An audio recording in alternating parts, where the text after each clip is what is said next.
The OCGFC have been on a path of power consolidation for decades, accumulating more and more power in fewer and fewer hands, and leaving almost nothing beyond their control. We are in a struggle against this consolidation. Do you understand? It's a struggle for decentralization.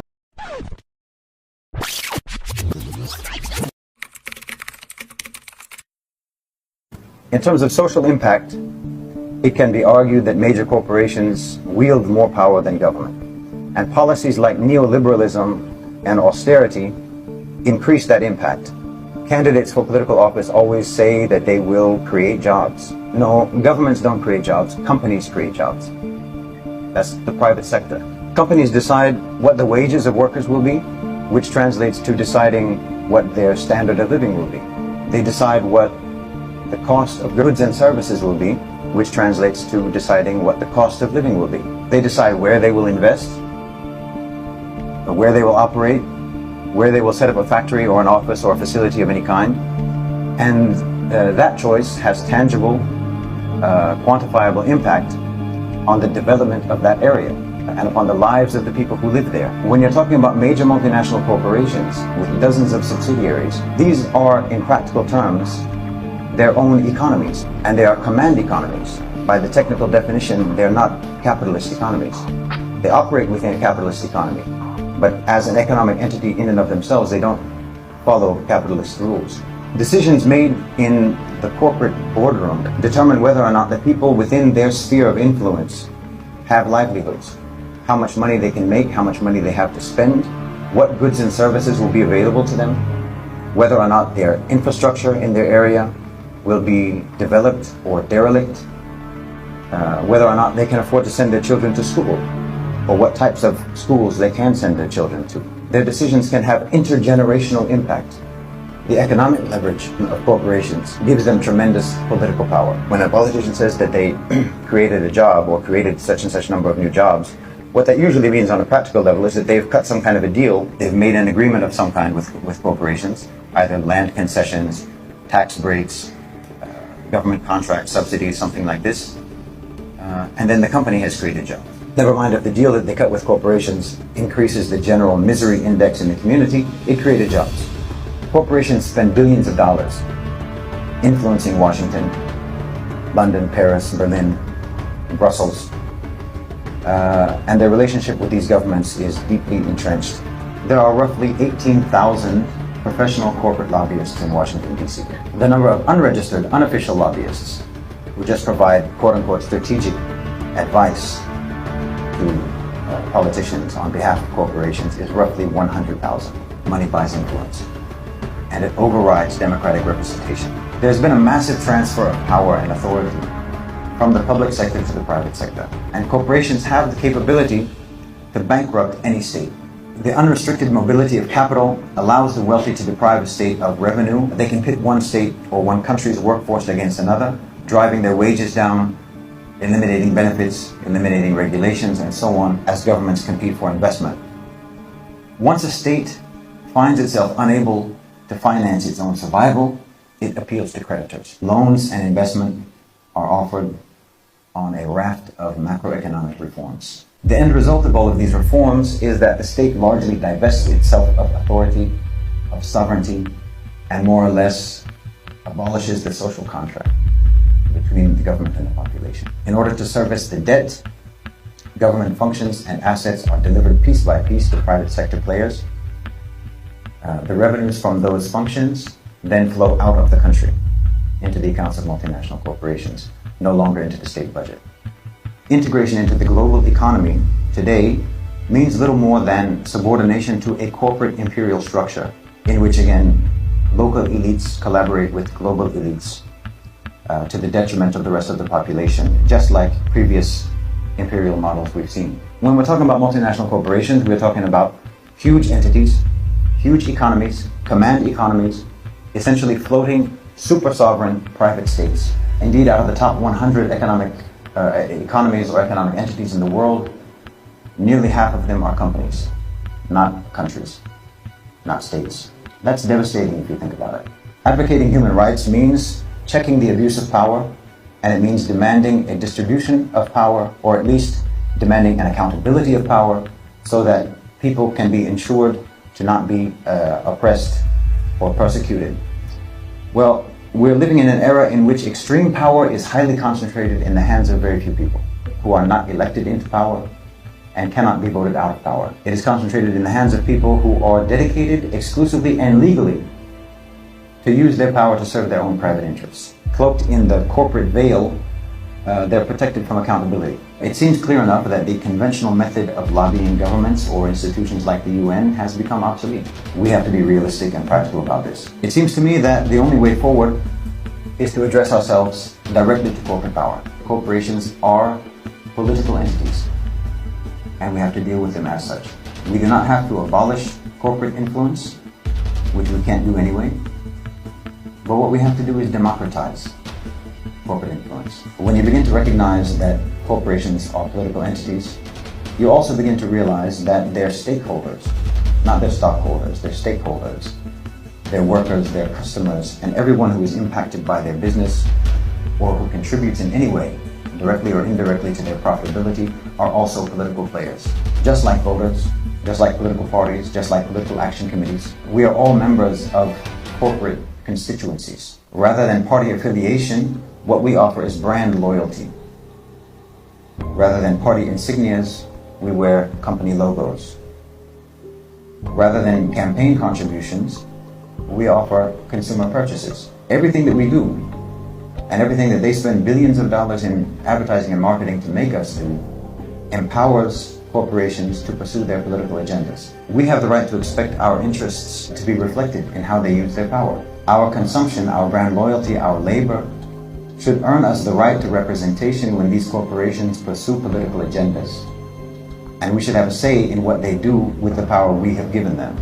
As the situation stands now, when governments sit down at the negotiating table with business to make agreements, to draft policies, to draft laws, the public, the people, the population are at the table. In fact, we're at the head of the table, but we've been fooled into thinking that we're spectators and not participants. Companies spend a great deal of money on market research, analyzing the habits and attitudes and preferences of their customers. Because at the end of the day, business must be responsive. We have a far better chance of getting business to respond to us as consumers than we have of getting governments to respond to us as citizens. So how can we deal with them? You can't approach them on a moral level. Your arguments cannot be based on morality. Your arguments cannot be based on principles. You have to speak in the language of the internal logic of a corporation. That means that you have to impact their bottom line. If their market research begins to show them that their social and political positions and the social and political agendas that they follow matter to their customers, then you can start to see a change. You can start to see some response. They will begin to understand that the democratization of their political influence will be a crucial element in their own profitability. This strategy requires, at the end of the day, that we can mobilize on the grassroots level. We want to be able to deliver or to deny a company customer loyalty. The things that the corporations are selling, most of the time you don't need them. You're giving them your money and they're using it for political agendas that are not reflective of your interests and they don't include your interests. So if they are actually taking positions that are reflective of your interests and your concerns, buy their things. It's essentially a political donation. It's a contribution saying thank you for using your power in a representative way, in a democratic way. Because if we don't, I'm afraid we cannot expect any progress on any human rights issue, or any issues of political fairness, or any issues of oppression or injustice in society at all, because the fact is that the dominant players in society today are corporations and their owners. And whether or not a humanitarian crisis gets resolved, or gets ignored, or gets escalated, is increasingly going to be determined on the basis of its impact on business. Assalamu alaikum wa rahmatullahi wa barakatuh. I know that whenever I talk about the owners and controllers of global financialized capital, or the OCGFC, I know how it sounds, like a conspiracy. But if you think about it in this way, it will hinder any understanding of what I'm actually talking about, because that vastly oversimplifies power dynamics. I settled on the term OCGFC, Owners and Controllers of Global Financialized Capital, yes, to simplify things, but also to denote as accurately as possible the combined individuals and institutions which constitute private sector power, or what can be alternatively referred to as the empire of capital. This is both a class of people and an assortment of businesses and financial institutions and those who work for them, which together exert enormous influence over government policy and over local, national, and the international economy.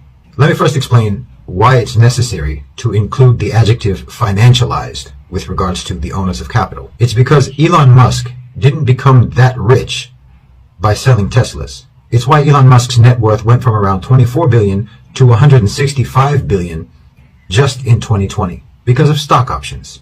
That's financialization. It's not money that's earned, it's not revenue, it's not the gross or the net profit from any service or product sales. It is virtual money in the financialized money metaverse. It's because of financialization that we have now people who own obscene amounts of wealth that stagger belief and defy explanation. It's money that is not tied to any real-world activity. So the people whose wealth is derived from financialization will inherently have different interests than those people whose wealth is derived from traditional, real-world productive activities. But that's a topic for another time. Now, in this disparate group of the Owners and Controllers of Global Financialized Capital, OCGFC, within this group, we cannot assume that there is unanimity about how their power should be exerted. There are competing interests, there are competing priorities, there are competing theories. Within this group, within the OCGFC, there will be shifting coalitions of shared interests, and those interests may conflict with the interests of other coalitions of private sector power within the OCGFC. And also there will be differences of actual power and influence in any given place or on any given issue. All members of the OCGFC are not equal. We're not talking about a bunch of men in hooded robes in a dark room standing over a glowing map of the world determining the fate of humanity. We're talking about a system of power dynamics globally that skews towards the rich. We're talking about people and institutions who possess tremendous resources and the ability and the desire to consolidate their wealth, power, and control. It does not require a conspiracy for any group of people to utilize their resources to secure their own interests. But we're talking about people and institutions who have considerably more resources at their disposal with which to pursue their own private benefit than what is available to most people. Now, we do have companies like State Street, like Vanguard, like BlackRock, asset management companies managing the vast assets of this class of people. So we can say that through companies like this, there is a degree of coordination, direction, and management of how the power that is derived from those assets, how that power will be wielded. But there will still be individuals and coalitions of individuals and institutions who may not agree with the approach being taken by, say, BlackRock. But BlackRock will be able to overrule them because BlackRock represents a much larger constituency of the owners of capital. And then you have organizations like the IMF and the World Bank whose general purpose is to spread neoliberalism, because there is a general consensus that neoliberalism is good and is of general benefit to their interests. Neoliberalism promotes privatization, the hollowing out of the state, the elevation of the private sector. It facilitates monopolization and syndicates. It creates food insecurity and dependency. And overall, it creates endless opportunities for the biggest multinational corporations to gain control over markets. So there's more or less a universal agreement among the OCGFC that neoliberalism is good. But the enforcement of neoliberalism, however, will vary in its application and its approach from society to society, because neoliberalism imposes disastrous conditions on society, and societies can respond in unpredictable ways. So these society-specific strategies for implementation of neoliberalism will be crafted by think tanks, by PR agencies, by consultancies, and by governments and intelligence agencies, all of whom share the consensus view that neoliberalism is good, and all of whom share the general pursuit of consolidating the wealth and power of the powerful and wealthy. Each component constituent of the OCGFC has its own systemic framework. It has its own internal logic. Billionaires and millionaires have their own logic. Banks have their own logic. Multinational corporations have their own internal logic, so on and so on. And so when each component constituent pursues its own self-interest according to its own logic, unsurprisingly, this looks like orchestration and coordination. But it isn't necessarily coordinated at all. It's actually just groups of people and institutions all pursuing what makes sense according to their internal logic, independent of one another, but naturally coinciding with shared class and institutional interests. Like any empire, the empire of capital is sprawling and only vaguely centralized. You have people and institutions all pursuing maximum profit and power, so they tend to agree on the methods for achieving that. The appearance of orchestration is the natural byproduct of shared interests. No conspiracy required. This is important to understand because we need to know that there is no central, all-powerful organizing committee that runs the world.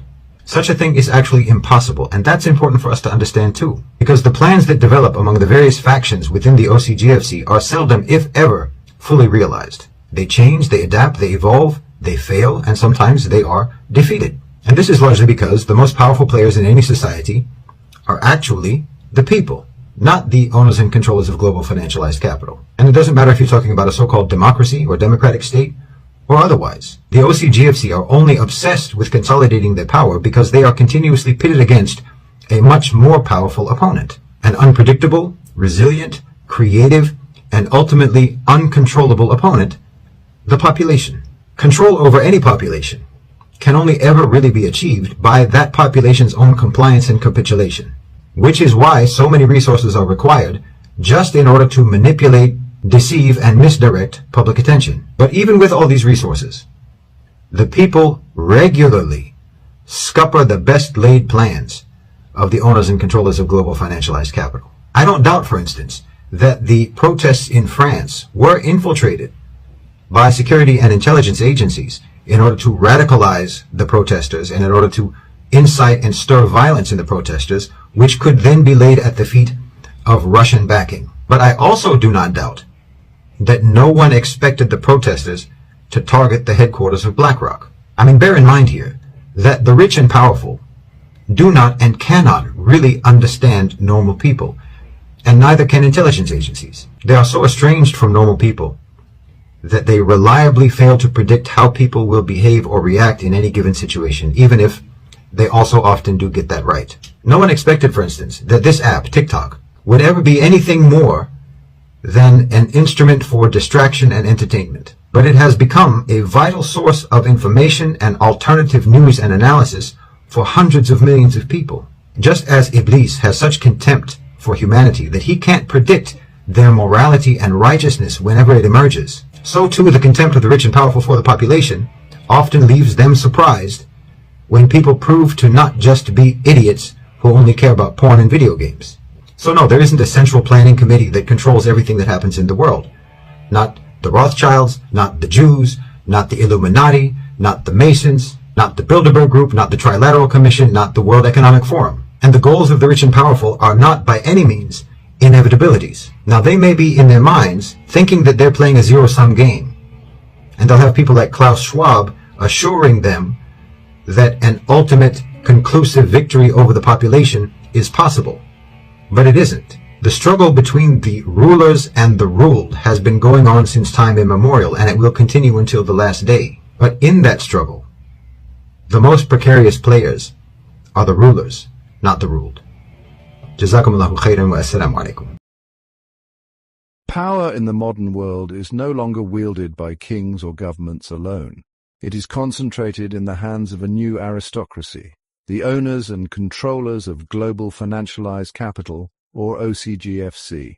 Today we'll explore the rise of corporate power in America, its subjugation of the global South, the evolution of neoliberalism, and the emergence of a new class of elites, the a-national OCGFC, who are untethered from any single nation's interests.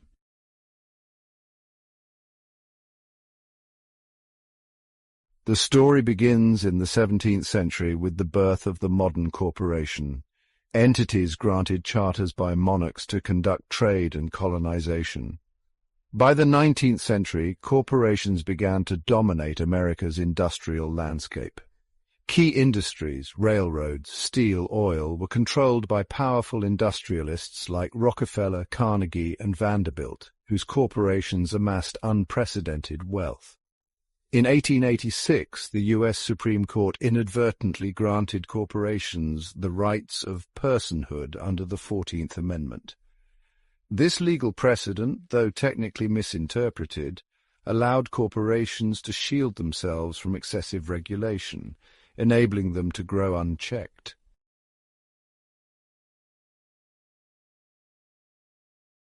By the early 20th century, American corporations extended their power beyond U.S. borders. The United Fruit Company became synonymous with corporate imperialism, exploiting Latin American land and labor to supply cheap goods to the United States. When local governments resisted, the U.S. often intervened militarily or orchestrated coups, ensuring that corporate interests prevailed. In 1954, the CIA backed a coup in Guatemala to overthrow democratically elected President Jacobo Arbenz, whose land reforms threatened United Fruit's dominance. This pattern repeated across the region, turning much of Latin America into a neo-colonial playground for American corporations.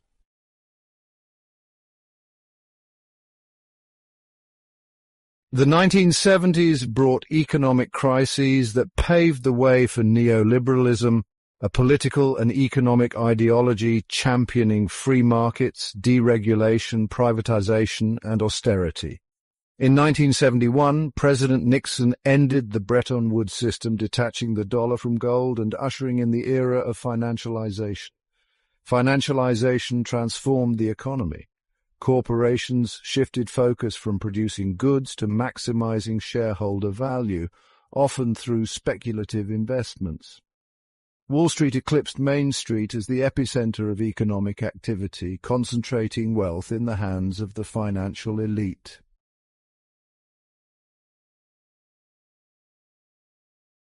In his 1961 farewell address, President Dwight Eisenhower warned of the military-industrial complex, a symbiotic relationship between the defense industry, the military, and the government. Despite his warnings, the Cold War fueled massive defense spending, enriching corporations like Lockheed Martin and Boeing. Today, the military-industrial complex has merged with the tech sector, creating a digital surveillance state and expanding corporate power globally.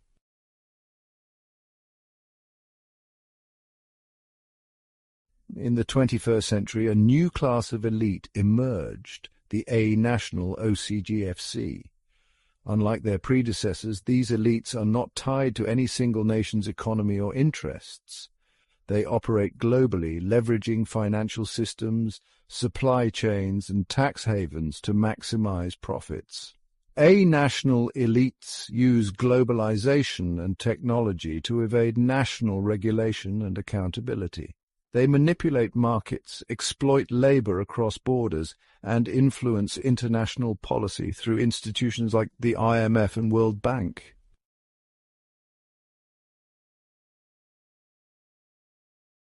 The rise of the A-national OCGFC has exacerbated global inequality. National economies suffer as wealth is extracted and concentrated in fewer hands. Environmental degradation accelerates, driven by unaccountable global supply chains. And political systems are destabilized, as corporations wield more power than governments. Yet resistance is growing.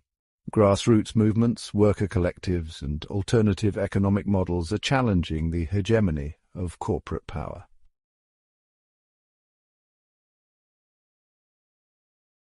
The rise of corporate power and the A-national OCGFC marks a turning point in history, but with awareness and collective action we can confront this new aristocracy and strive for a world where power is accountable and shared equitably.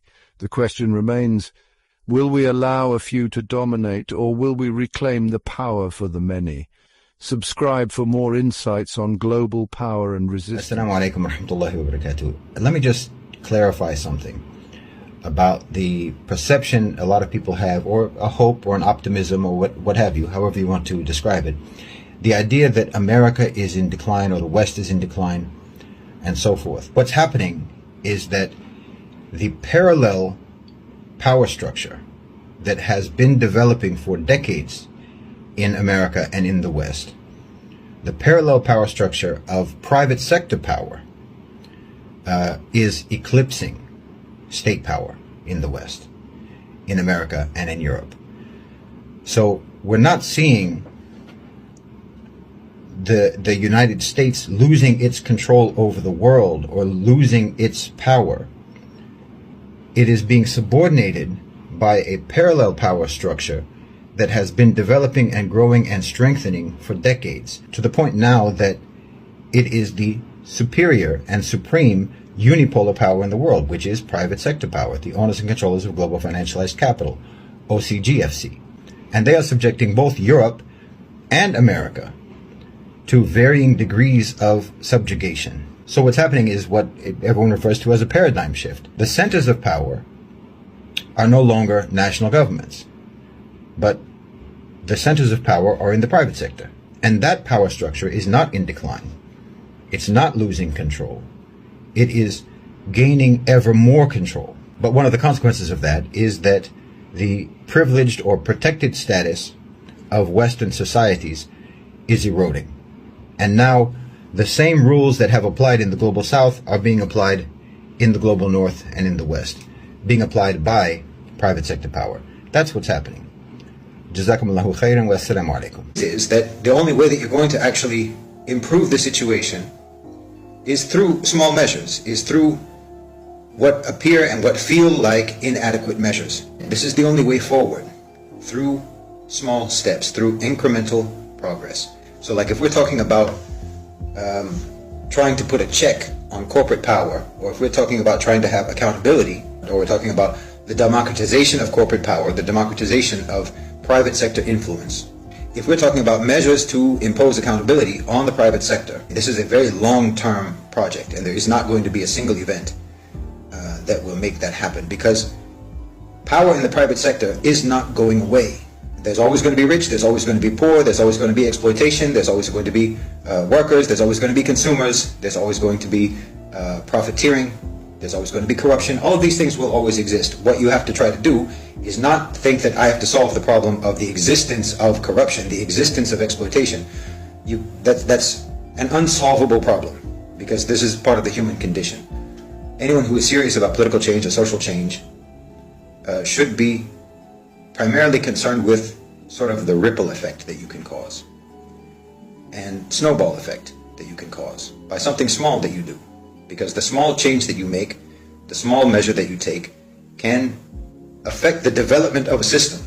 If you interfere in a system by imposing or intruding upon that system with something that is not organic to the system, then it will develop differently.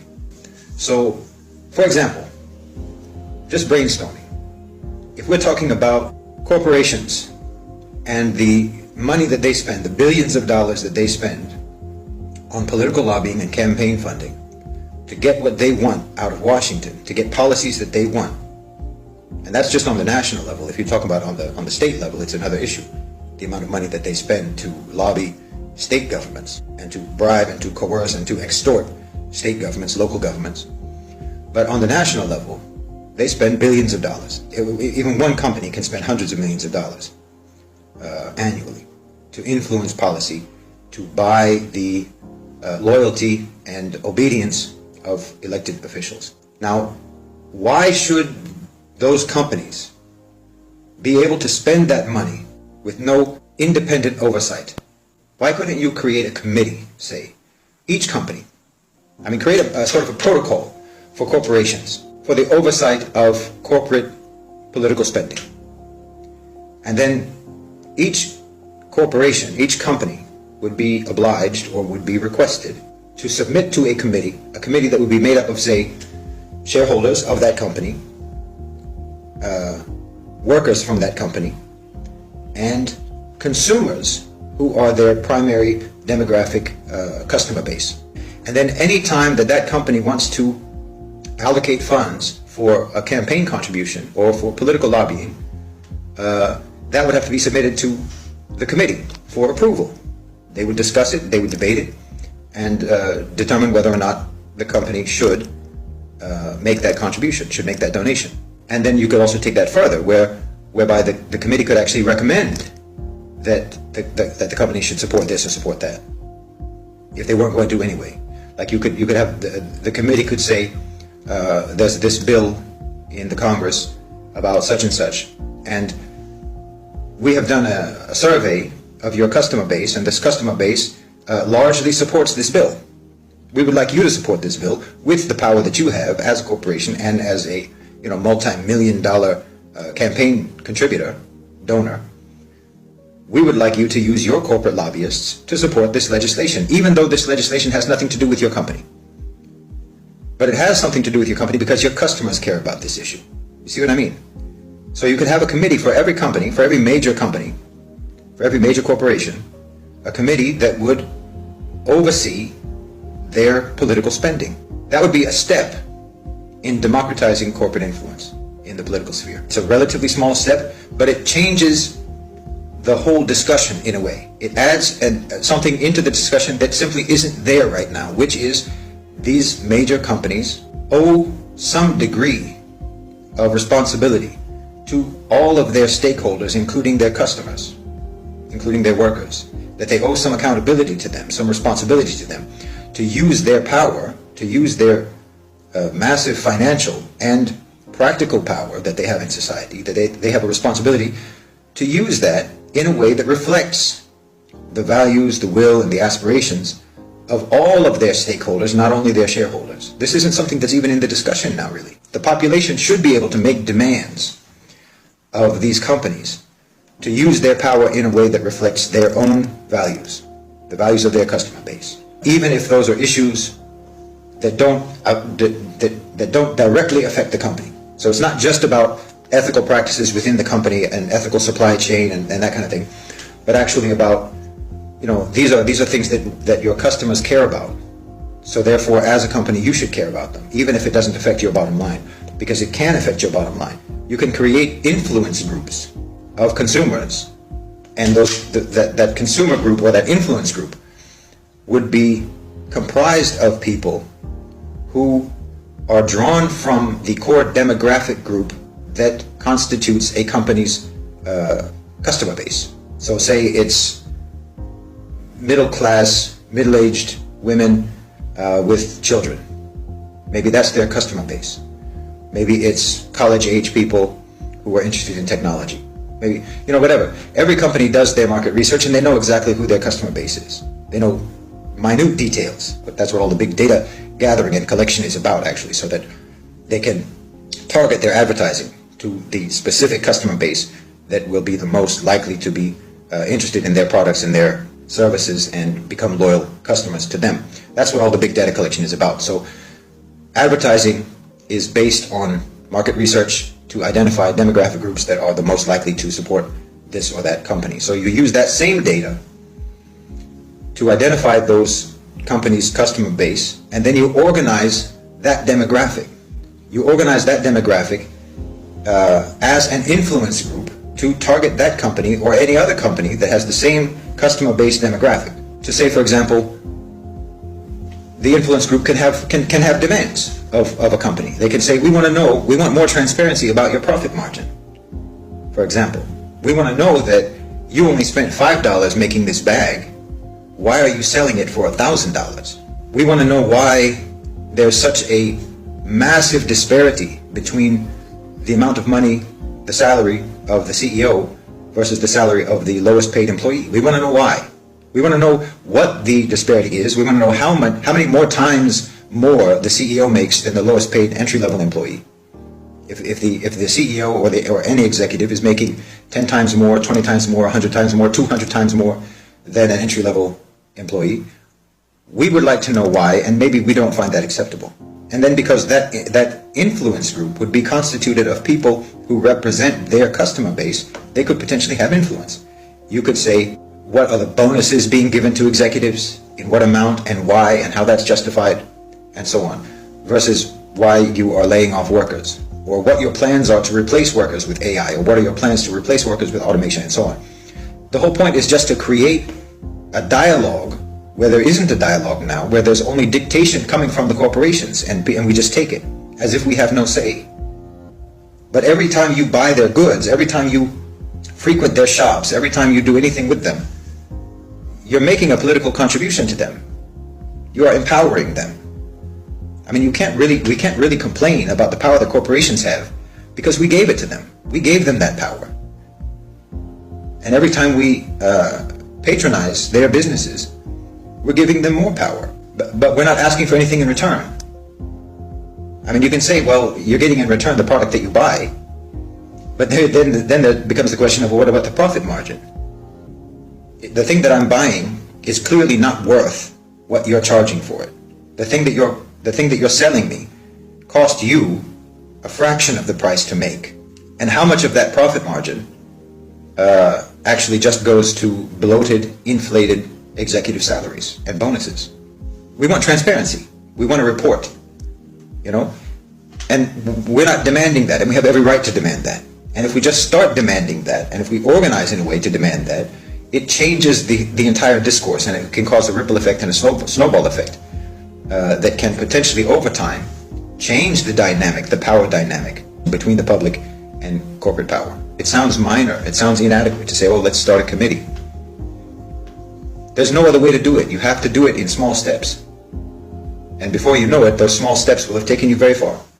Now, everyone is angry, understandably, about the high concentration of ownership and control that has developed over the last few decades. The consolidation of ownership, the consolidation of power, the consolidation of control, and the high concentration of power, the owners and controllers of global financialized capital. This is a relatively small number of people whose interests are represented and managed by an even smaller number of institutions and organizations. However, in my opinion, this is ultimately a useful thing for activists, or can be a useful thing for activists. Because when we're talking about corporations for the owners and controllers of global financialized capital, corporations are financial instruments, nothing more. It's just a way that they organize their money. It's a channel for them. So we have to understand that our dialogue, our negotiation, isn't with any particular company. Our negotiation is always going to be with the owners, with the shareholding class. Like, for example, BlackRock, the asset management company, the biggest asset management company in the world. They own enough shares to have voting rights in over 20,000 companies worldwide. 20,000 companies. The next biggest asset management company is Vanguard. And they own enough shares to have voting rights in 15,000 companies. Now, you can't really combine the two and say that means 35,000 companies, because of course there's overlap. BlackRock and Vanguard own large percentages of shares in many of the same companies. But if there is any company that Vanguard has a share in that BlackRock does not have a share in, then BlackRock has a share in it because Vanguard does, because Vanguard is a major shareholder of BlackRock. And BlackRock is a major shareholder of Vanguard. So they all own the same companies. So there will be there's a great deal of overlap, obviously, between the companies that BlackRock has shares in and that Vanguard has shares in and that they both have voting rights in. But the fact that Vanguard has voting rights and BlackRock has voting rights in these companies means that the two of them together work in concert, meaning they have really controlling voting power. In at least 20,000 companies, you can assume that it's a bit more than 20,000, because there will be some that one owns that the other doesn't own. So in other words, what that means, or what that can mean for activists, our negotiation is going to be with them. The company, the corporation, is just a channel of communication, like a transistor radio channel. It's just a way of communication with the OCGFC. So, for example, if you had a company that you wanted to influence, that you wanted to impact in some way. And maybe that company is not what you call a public-facing company. It's not a consumer business. It's not customer-based business, like say aerospace or the defense industry or some tech companies. Like you're not going to call the customer service desk of Raytheon, for example, or General Dynamics or Boeing. But if you want to have an impact on those companies, well, they have the same owners as companies that are public-facing. They have the same owners as McDonald's, BlackRock and Vanguard, and State Street, which is a smaller one, but it's also massive. They have ownership and voting rights in, for example, Raytheon, General Dynamics, Boeing, but they also have interests in 20,000 other companies, more than 20,000 companies. That means that you can communicate with them through any of those 20,000 channels. You have 20,000 channels of communication with the owners and controllers of global financialized capital, if you choose to use them. You don't have to think about, well, in what way could I possibly influence Boeing? It's not a customer business. I can't boycott Boeing. I can't boycott Raytheon. No, but you can influence the customer-based, customer-reliant businesses that are also owned by the owners of Raytheon and Boeing and General Dynamics and so on. Just use a different line of communication, an indirect line of communication. They see corporations as just ways that they organize their money, so you have to see them that way too. Don't see them as their own independent institutions. They are vehicles through which you can reach and negotiate with the owners and controllers of global financialized capital. Well, there's basically been like a worldwide billionaires revolution going on for the past several years, or for decades really.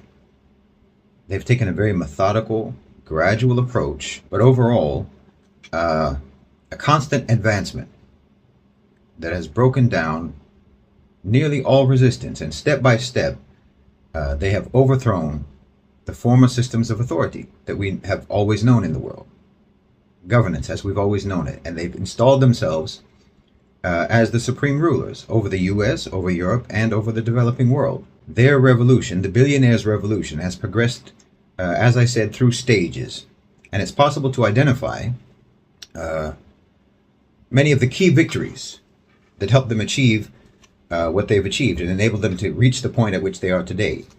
You know, things like the creation of the Bretton Woods economic system, the creation of the IMF and the World Bank, and the WTO, things like NAFTA and other free trade agreements, the deregulation of banking, the Citizens United decision by the Supreme Court, the enactment of laws for unrestricted corporate political donations, even the creation of the European Union and the creation of the Eurozone. All of these things are significant triumphs in the global coup by the 1%.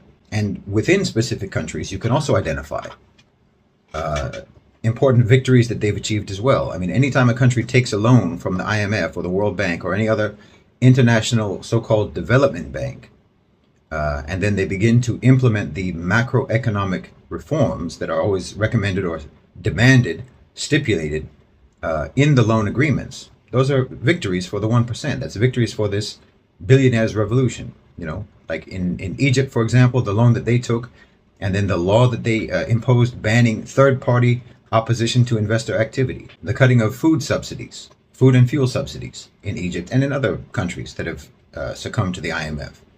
All of these represent successes for the revolution of the 1%. I think it's vital for us to understand that what is happening is a revolution against state sovereignty and political authority. And that this project of the 1%, if you want to call it that, the owners and controllers of global financialized capital, this project moves forward by means of key events. It's not something that's inevitable. It's not some sort of natural disaster that cannot be anticipated, resisted, or thwarted. Certain things have happened which have allowed it to triumph, and certain things are still being pursued, and we can do something about those things. We can anticipate those things. We can respond to those things preemptively. We have to recognize this. so that we can identify any upcoming events or plans, steps that they're going to want to take that will consolidate their power and compound our subjugation. Once we identify these things, then we can organize ourselves and adopt a strategy that will turn those events in our favor, because they are turning points. They will either be victories for them or victories for us, depending on what we do about it. They thought that they could, the OCGFC thought that they could completely dictate the process of the pivot to the global south. And they really thought that they could just make it another round of colonialism. They came up with BRICS. Goldman Sachs came up with BRICS. And they thought that they could control this process from start to finish. But then the BRICS countries said, well, actually, it's not a bad idea. And so they started to turn it into something of their own. They turned it into something on their own. And that's creating realities on the ground that the OCGFC have to contend with and have to either accept or fight. So what would the OCGFC, the A-National OCGFC, conclude in 2015? America is unstable, it's old, it's expensive, it's divided, and it's in decline, while the global south is young, cheap, fast-growing, underdeveloped, and full of opportunity. So let's just start the great decoupling, and so they did. First, they inflated asset prices, stocks, crypto, real estate, causing a massive speculative boom through ultra-low interest rates, and then that money was used to invest abroad. And then when COVID-19 came, it just accelerated it. Lockdowns crushed small businesses, and Amazon, Walmart, and big tech consolidated the economy. Remote work normalized the outsourcing of white-collar labor. Venture capital flooded into India and Africa. Between 2021 and 2023, venture capital investments in India crossed $30 billion. Microsoft announced a $2.1 billion data center expansion in Japan in 2024. Google built its first cloud region in Africa in 2022. And then came Ukraine. The US weaponized the dollar, froze Russian reserves, cut them from SWIFT. That told the world your money isn't safe if you defy us. And the response? Well, countries started trading in yuan, in rupees, in dirhams. BRICS formed a common payment system. By 2024, BRICS Plus included Saudi Arabia, Iran, and the UAE. Global South nations began financing their own trade. The dollar's dominance dropped from 73% of global reserves in 2001 to under 58% in 2023, and it's falling. So yeah, if you were from the OCGFC back in 2015, this is all predictable.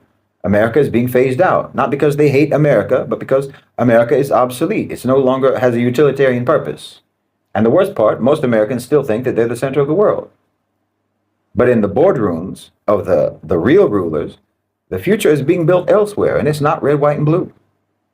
Any economist or any planner would have been sitting in a strategy room with analysts, looking again at economic data, at demographic projections, and so on. You look at the United States and say, well, this platform is reaching the end of its utility. The cost of maintaining hegemony through this particular nation state are starting to outweigh the benefits. It's aging, it's divided, it's expensive to manage, it's politically becoming unstable. So if you're part of the OCGFC, what do? You don't outright destroy the U.S., but you phase it out. You extract what's left, you wind it down.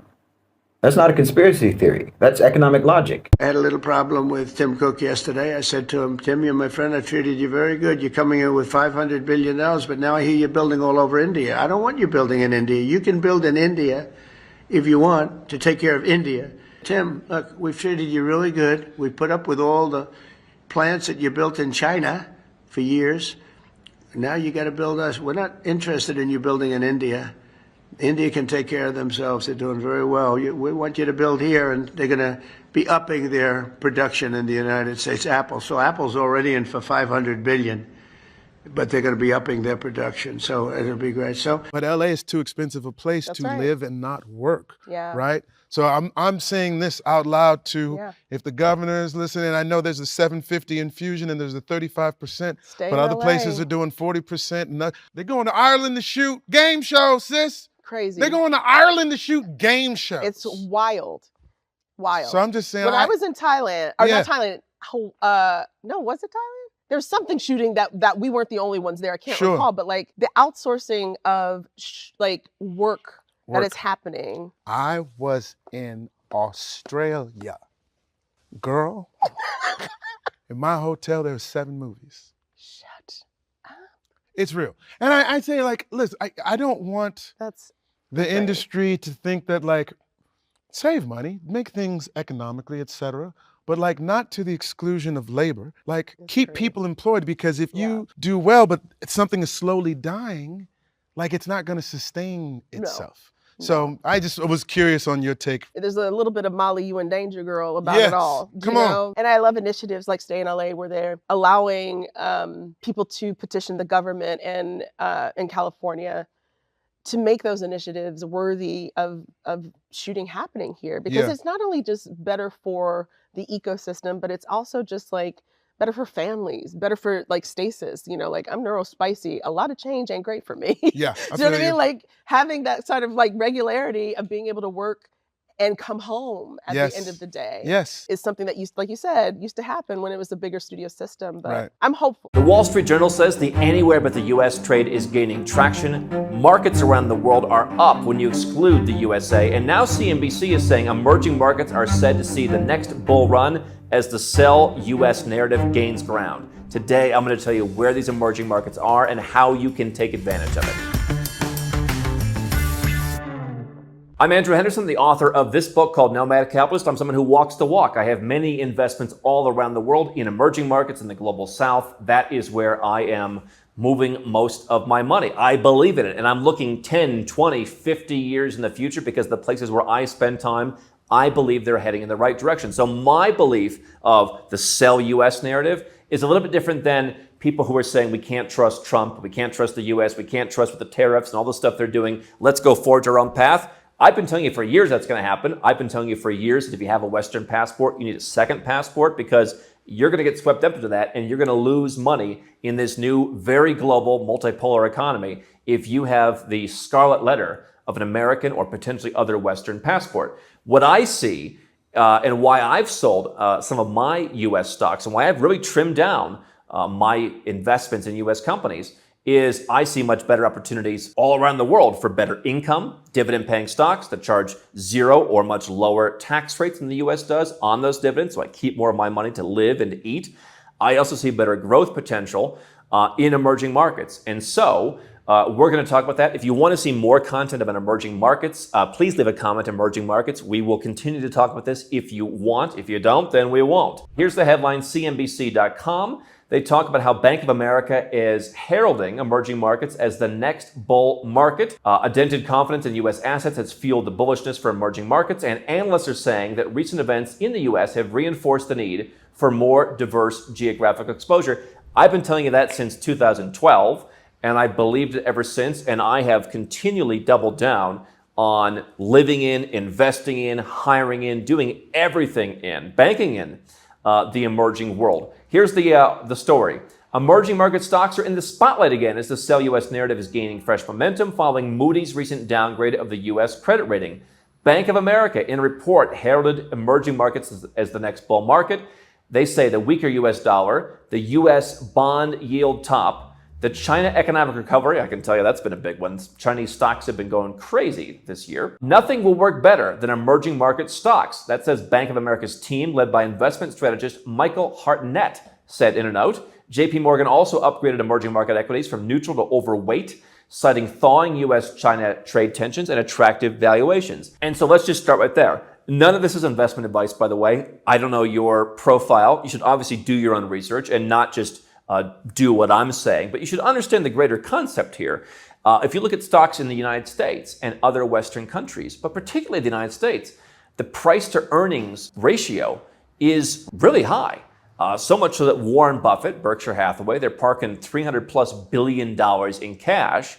A little bit of that is for insurance loss reserves. The rest of it is, we think the market's overpriced. And Warren Buffett, one of the most through and through American patriots in the investment world, what's he been doing? He's been investing more overseas, particularly in Japan. We've told you before, he's invested in Japan's Soga Shoshas, the investment houses, the conglomerates, the kind of the Berkshire Hathaways of Japan. He's been making other investments overseas. I think they did sell their position in Brazil, which went crazy. But you will find much better valuations.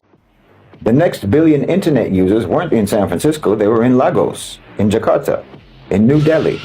And then, of course, you have America's educational decline. A 2015 Pew study ranked the U.S. 38th out of 71 countries in math and 24th in science.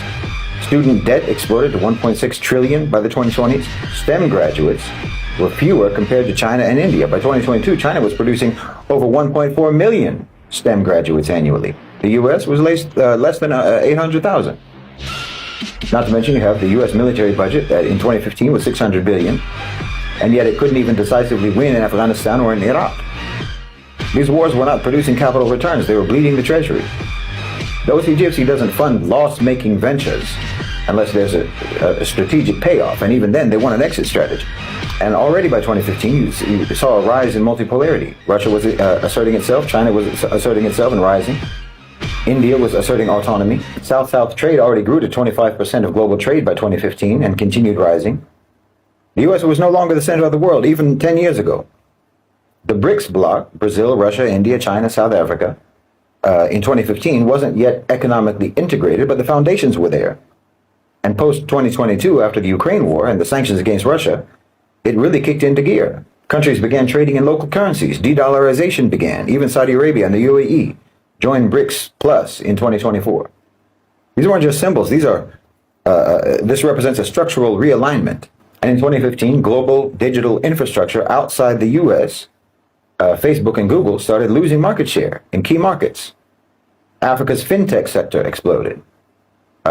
Kenya became a cashless society. Amazon Web Services and Microsoft began building data centers in Nigeria and in Kenya and in South Africa. In 2023, Microsoft pledged over $1 billion to build AI infrastructure in Kenya and in East Africa.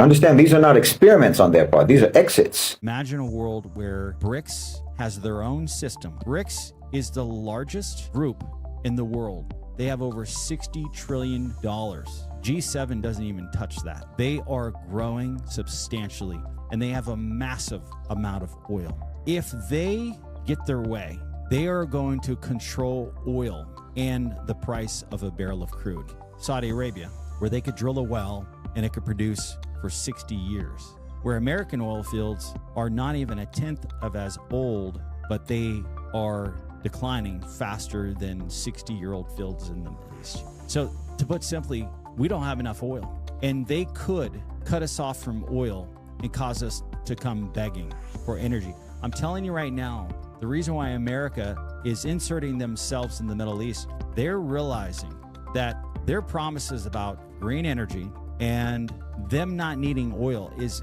completely political. Well, I think basically the A-National OCGFC, as I've talked about many times, I think that they've transcended the traditional structures in which they initially developed. You know, the nation-state model compartmentalized the world into boxes, and within those boxes, they created systems of order and control, and each box had its own economy, had its own power structure. So within the economy of each box, or what you call countries, some rose to the top within those boxes, but those boxes don't have any roofs. And now those who rose to the top of the box kept rising until they're not even in the boxes anymore. You know, and once you get out of the box, once you transcend the walls of the box, well, you see things differently. And the A-National OCGFC see things very differently than the nationalistic OCGFC, for example, the military-industrial complex. They see things very differently because they're not as limited as before. See, you and I look at a map and we see countries, we see states, we see borders. We're looking at all of the compartments of the world, the country compartments of the world. The A-National OCGFC don't see this. When they look at the world, they see zones of resources. They see natural resources, human resources, and so on. They see opportunity zones. You know, it's like X-ray glasses.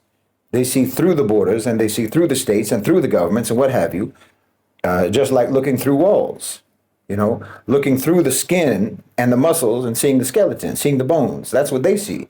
Their vision is on a different light spectrum, you know. It blocks out history, ideology, culture, patriotism, nationalism, religion, and what have you. They don't see any of that.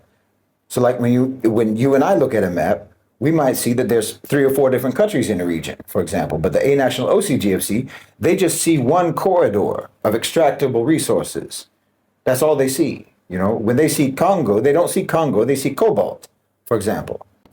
You have to understand how they see things so that you can understand and so that you can predict their behavior. You're used to the old system of decision makers being part of and being internal to nation state power structures. So you think that they make policies based on national interests. But those days are over in the West. There's a power structure now that has outgrown nation state systems in the West. The leaders in America, the leaders in Europe, don't care about America. They don't care about Europe. If you don't understand that, then their policies won't make any sense to you. And this is what I'm seeing from a lot of political commentators and analysts who can't understand why Europe and why the UK are still insisting on supposedly blind support for Ukraine and for Zelensky, because this is obviously against the national interests of European countries and against the interests of the UK. So they assume that European leaders care about that. They think that they're supposed to care about that because traditionally they did. But these leaders care about what's in the interests of the a-national OCGFC, not their nations. And that's been the case throughout the Ukraine conflict. You know, these policies are suicide if you think that the leaders are tied in any way whatsoever to the lives of their people. But if you understand their position correctly, then you'll know that it's not suicide, it's euthanasia. Like I say, if you look at the world the way that they do, in terms of zones of resources, zones of opportunities, and of course, there's going to be a layer of that map that will include or will incorporate data about demographics, demographic robustness or depletion, you know, predictable societal factors that either contribute to or detract from stability and feasible prosperity and so on. So if you look at Europe on a map like that, well, it'll be incredibly sparse. There's just not much there. The truth is there never has been much there, which is exactly why they had to go all around the world and rob and loot and pillage, because they don't have much on their own.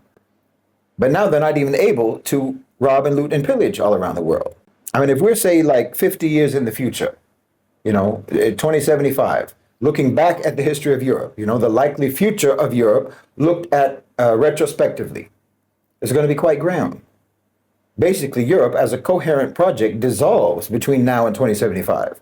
I mean, by 2075, there will be no coherent European project at all.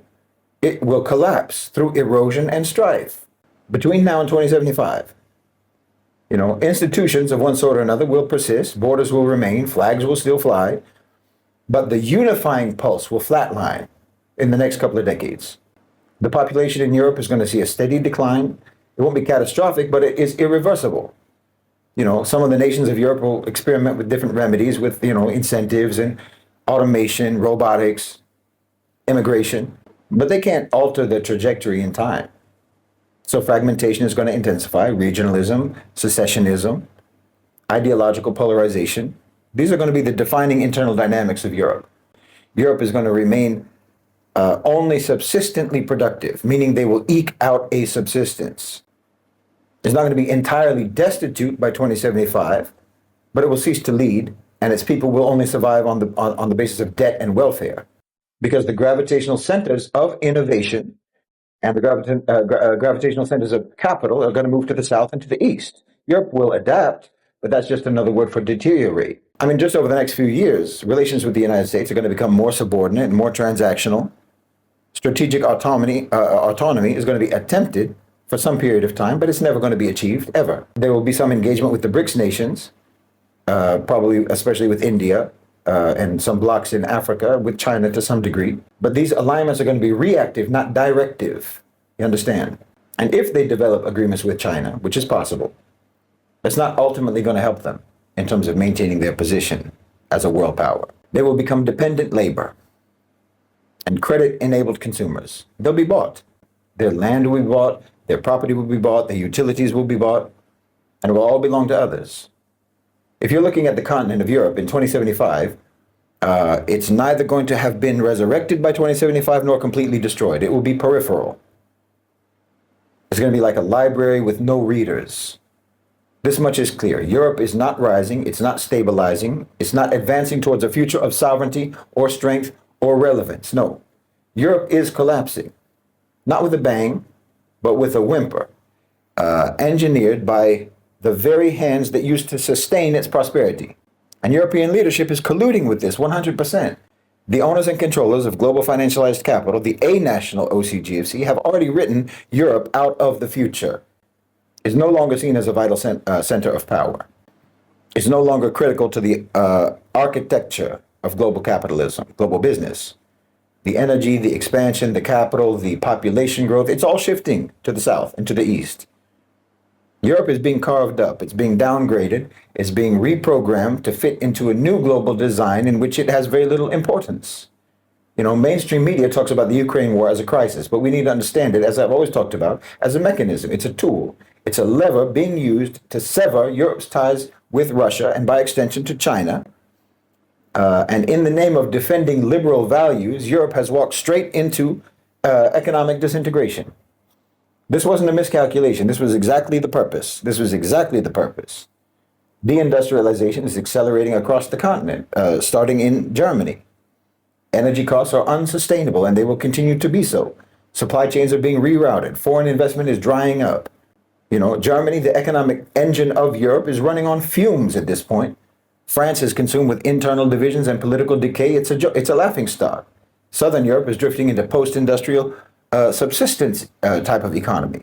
This isn't just the result of market forces. This is a managed decline facilitated by dependence on American military protection and the ideological leash of the European Union, and that's a leash that's being held by the a-national OCGFC. But, you know, Washington doesn't even see a value in NATO as a collective system anymore.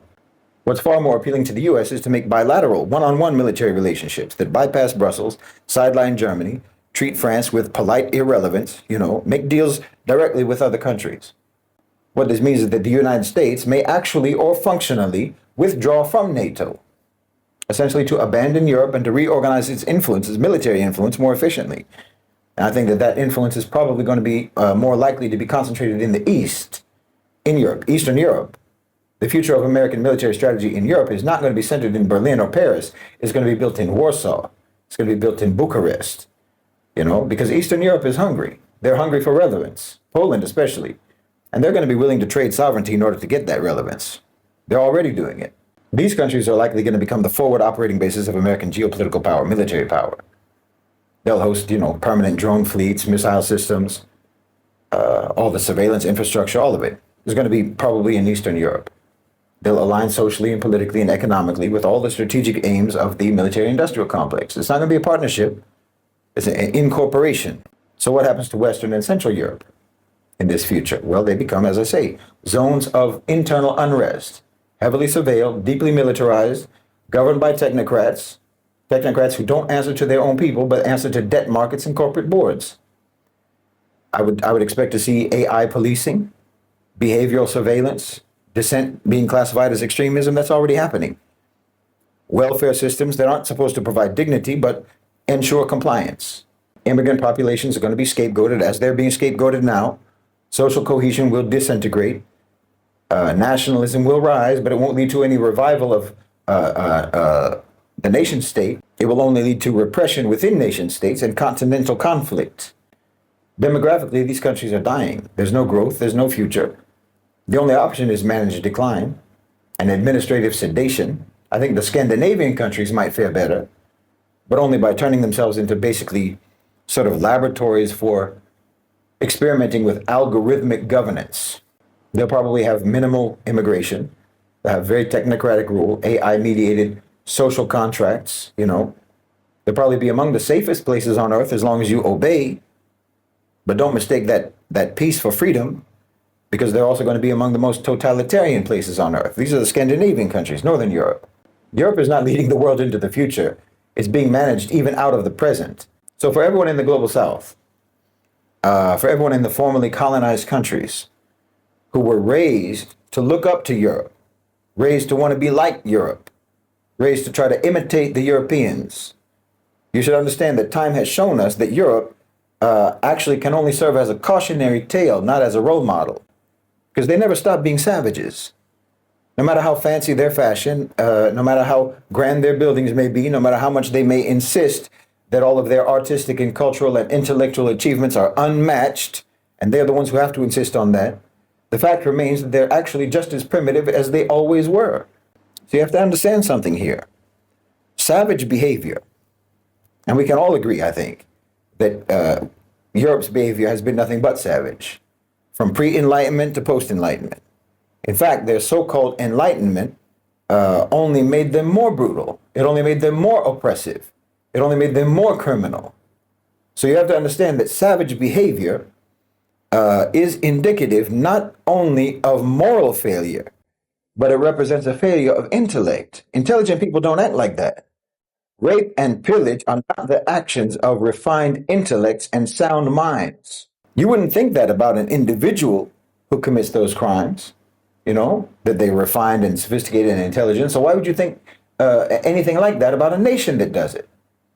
And furthermore, when you steal instead of build, when you exploit instead of cultivate, when you plagiarize instead of study, which is what they did, they're so-called thinkers, they're so-called philosophers and what have you. They did nothing but copy and plagiarize from the Muslims and from other ancient civilizations, like from the Egyptians. So when you enslave instead of work, plagiarize instead of study, and you enslave instead of work, well, you don't develop intellectually, spiritually, or in terms of your character. There's no shortcuts to civilization. All they built is a facade with nothing inside of it. Have you ever noticed how all of their hotels always look amazing in the lobbies, but the rooms are always a letdown? Well, that's Europe. That's the West. It's all dressing, no meal. It's like the difference between a farmer and someone who just shoplifts produce from the grocery store. They're not equal. Someone who just takes is not like someone who earns. There's a difference. Someone who uses is not like someone who creates. They're not the same in terms of their development. Mentally, spiritually, intellectually, psychologically, in every other kind of way. They're not the same. See, when the West talks about development, when they use the word development, they're only ever talking about material development, economic development, and so on. Because they have to talk about that. That's the only kind of development that they can talk about, because they can't talk about moral development, spiritual development, or intellectual development. And because their material development was only acquired through immoral, anti-spiritual, brutish means. But if we're going to talk about cultural, moral, philosophical, intellectual, actual civilizational advancement as the criteria for the term development, well, then the West will be classified as the undeveloped world. Not even as the developing world. They're straight up undeveloped. I mean, if this was the actual basis for the categorization of first world and third world, well, then the so-called first world and the so-called third world would switch places.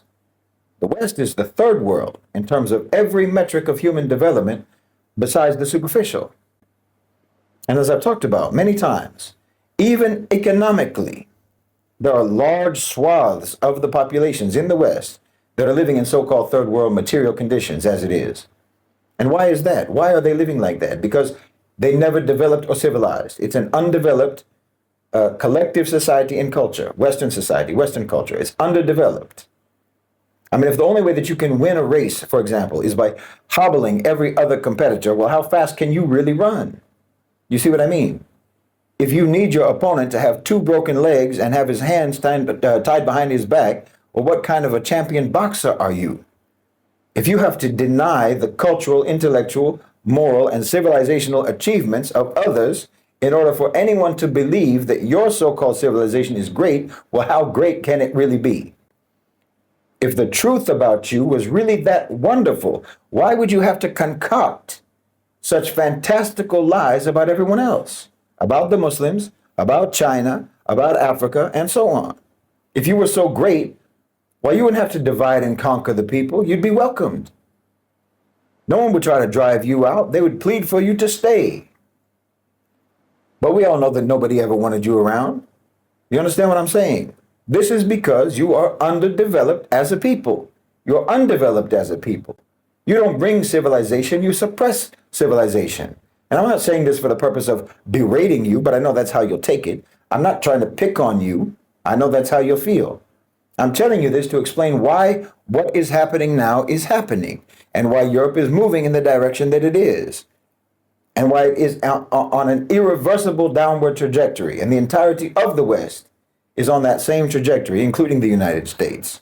And this is the reason, because you never developed, you never civilized. Like I said, if you anthropomorphize the collective West as an individual man, and that man acted the way that the West has acted and is acting right now, well, no one in the world will regard that man as civilized.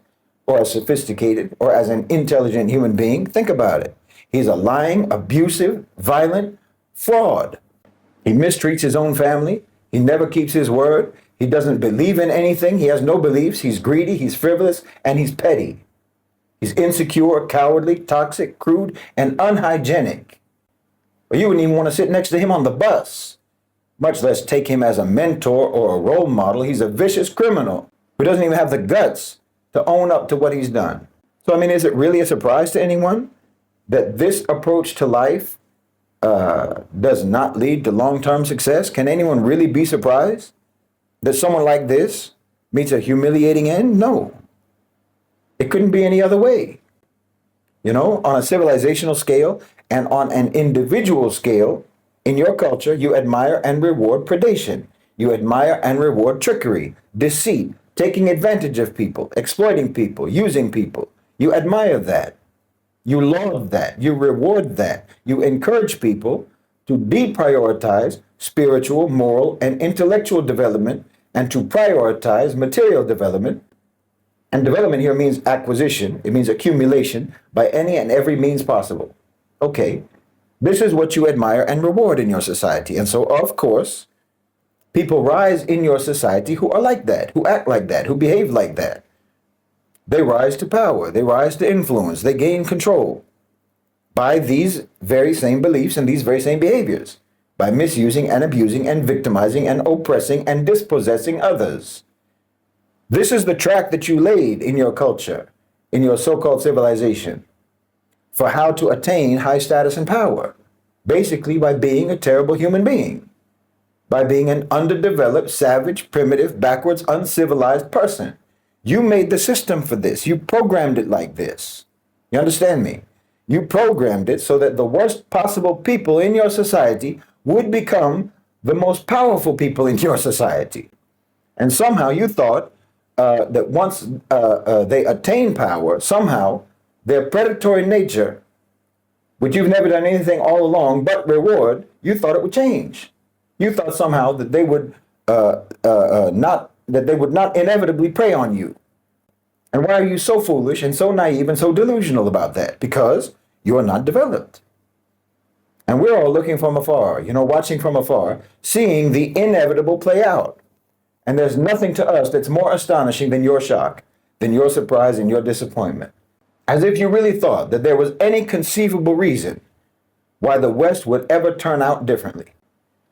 But the end that you're nearing right now was always going to be your end. You didn't take a wrong turn. You've been on the wrong path from day one. The path that you started on was always a dead end. And it's always been one path. It's a straight line from your primordial history, through paganism, through Christianity, through the so-called Enlightenment, through the so-called Industrial Revolution, through secularism, capitalism, so-called democracy, right up until today. You know, your problem was that you thought that if you change your costume, it meant changing your direction. But you've been on one single dead-end path from the beginning. And now you're getting closer and closer to the end of that path. Now you've got Trump, like in those old cartoons, painting on the wall in front of you. Painting, make it look like there's a path that goes on and on and on into the horizon. That's his job. To lead you straight into the wall while making you think that it's the path forward. But there is no path forward. Not for Europe, not for America. You're not headed for a date with destiny. You're headed for a collision with the end of your destiny.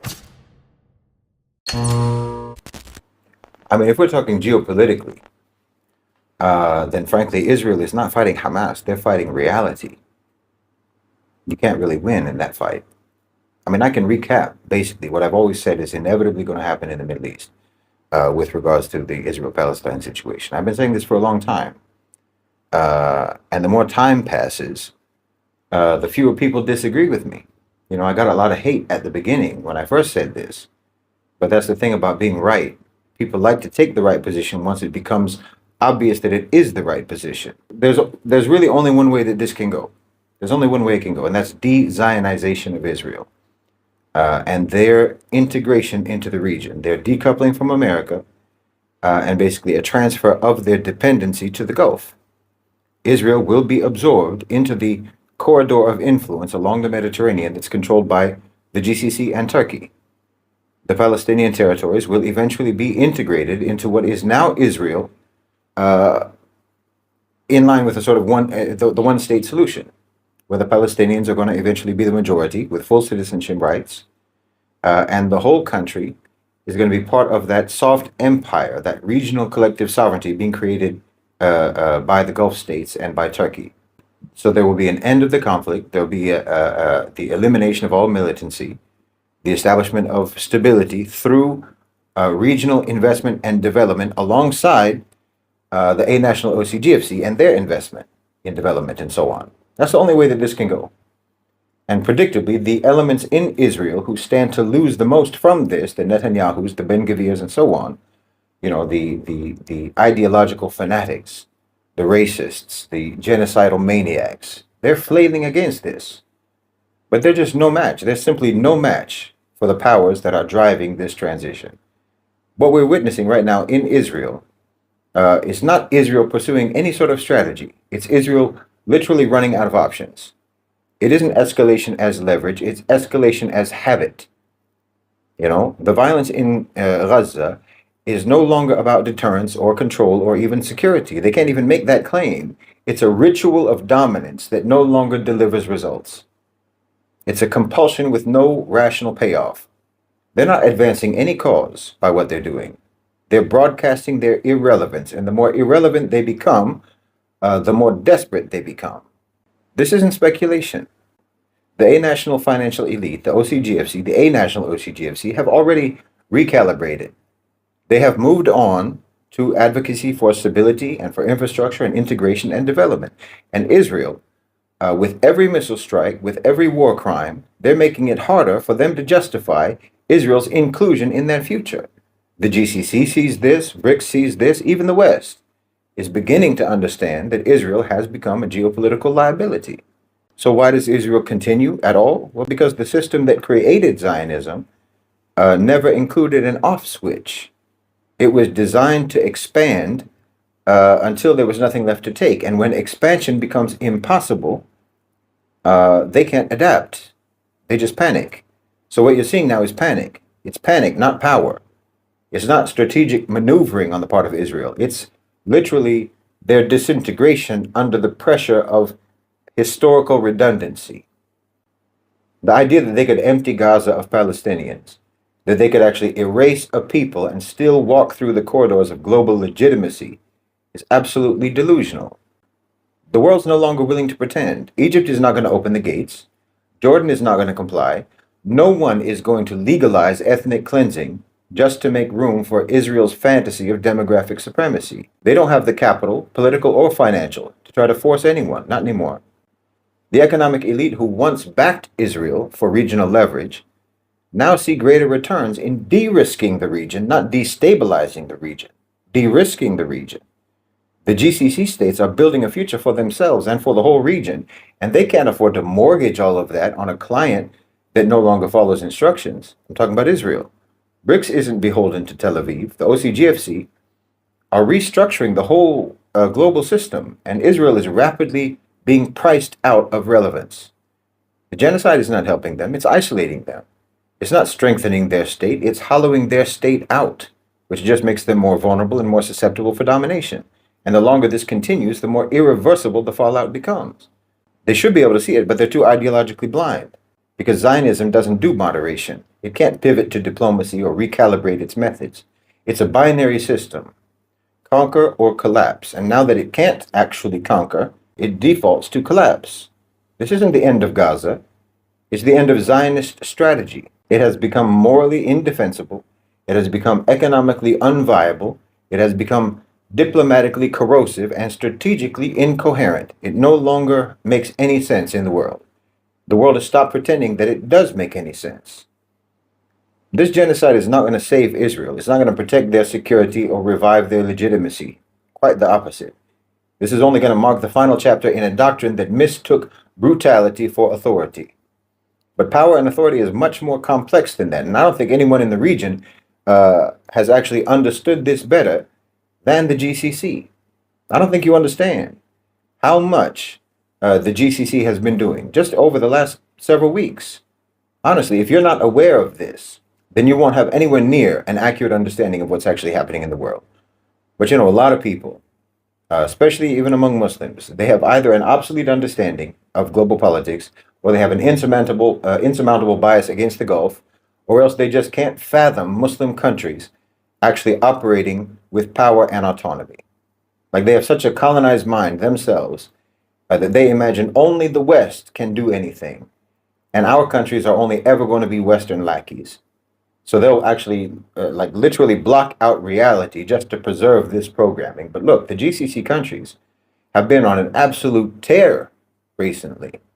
Diplomatically, economically, strategically. It's really quite remarkable. And if you're missing out on it, you're really missing out on pivotal events.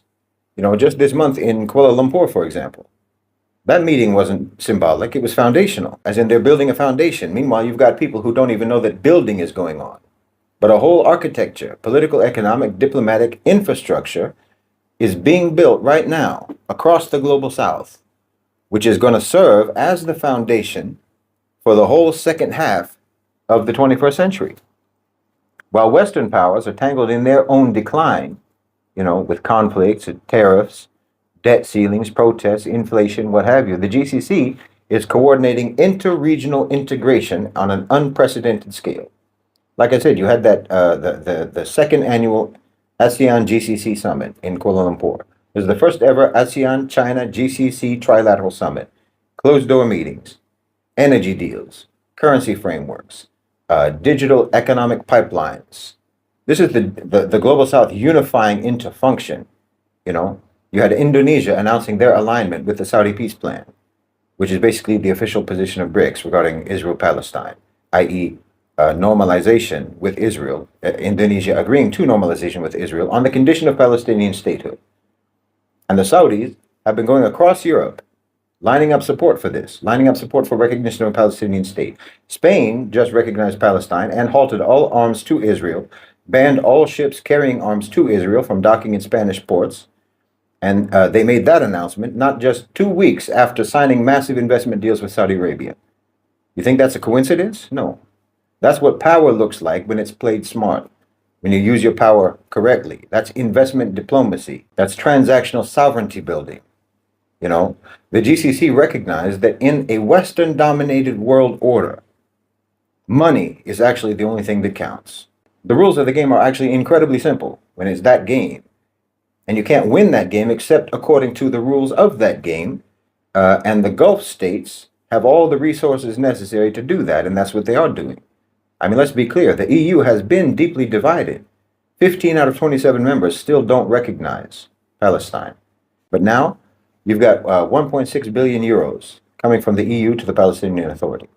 France is ready to join the recognition wave by summer 2025. A joint UN conference that's going to be co-chaired by Saudi Arabia and France in June. That doesn't happen because of inflammatory emotional rhetoric. That happens because of economic leverage being used wisely, strategically, and cunningly. And the leverage that they have is energy, capital, and access, controlled all by the Gulf. What the GCC is doing is incredibly strategic. They're playing the game extremely well. You know, they sign a deal, they frame the political demand, they co-host the diplomatic theater that everyone needs, and they redirect legal and humanitarian legitimacy back towards Palestine. You know, you might see the headline, France may recognize Palestine, but behind that, there's Saudi investment, there's UAE financing, there's Qatari mediation. This isn't appeasement, this is realignment. They are forcing a realignment on the West. They're not begging the West, they're buying it. That's what the West always did. They always used money to shape policy, but it was policy only for their interests. But now the GCC is doing it better. Palestinian statehood is being packaged inside of investment portfolios. And the West is accepting the terms because they have to. They have no alternative. So to all of the doubters who have always been asking, you know, what's the GCC doing for Palestine? Wake up. This isn't Twitter activism. This is systems level influence. They're rewriting Europe's position one contract at a time. You can't force Europe to act morally. You can't shame them into morality. You can only make immorality too expensive, or anyway, make it less profitable than morality. And you can reward decency with deals. The GCC has figured this out. And now they're exporting justice, the only way that Europe understands, through economic pressure and through economic opportunity. You're watching, if you understand what you're watching the end of the G7 era in real time. Because while America is sanctioning, for example, the GCC is constructing, local currency cooperation, that's de-dollarization in real time. Regional business councils being set up, that's parallel economic governance mechanisms being set up in real time. Food and energy security, that's mutual dependence without imperial extraction. That's collective sovereignty. This isn't diplomacy. This is architecture that they're building. You understand? That's strategic, long game, systemic architecture that they're building. A multipolar financial system, local currencies, fintech, digital payment rails, no IMF, no dollar, no approval needed from Washington. That's what the future looks like. A development corridor from the Arabian Peninsula through Southeast Asia to China, Gulf capital, ASEAN markets, Chinese infrastructure. In other words, a new world system with the West on the outside. They're building a behemoth while you still think Israel has power. I'm sorry, but that's patently absurd. Israel is deteriorating before our eyes. They're building nothing. They're depleting any power that they ever had by the hour. The GCC discussed Gaza at that multilateral summit with ASEAN and China, and that wasn't just virtue signaling. That was a repositioning and a fortification and consolidation of the Palestinian issue into the mainstream of the Global South agenda, where Israel has no control over how that's framed or has no control over the outcome. That's strategic reframing. That's how sovereignty is protected in the 21st century. Not by slogans, but by systems. And that's what they're building. Systems. You want slogans. You want fiery rhetoric. But meanwhile, they're building infrastructure. They're building systems. They're building architecture. If you're still expecting the future to come from the West, you're facing in the wrong direction. Nothing is happening in the West. The future is being written from the South and from the East, and the Gulf, whether you like it or not, is one of the authors. The GCC isn't just oil anymore. It's not just finance. It's coordination, infrastructure, diplomacy, and control of narrative. If you're not paying attention, you're going to wake up one day realizing that you missed the whole transition. You missed the whole transition completely while you were denigrating and insulting and dismissing the very people who have been driving the transition. So you should take this seriously and you should pay attention. You should pay attention to what the Gulf is doing, but most of you probably don't even know. This is the global pivot. Alhamdulillah wa shukrillah, the Muslim world is right at the center of it.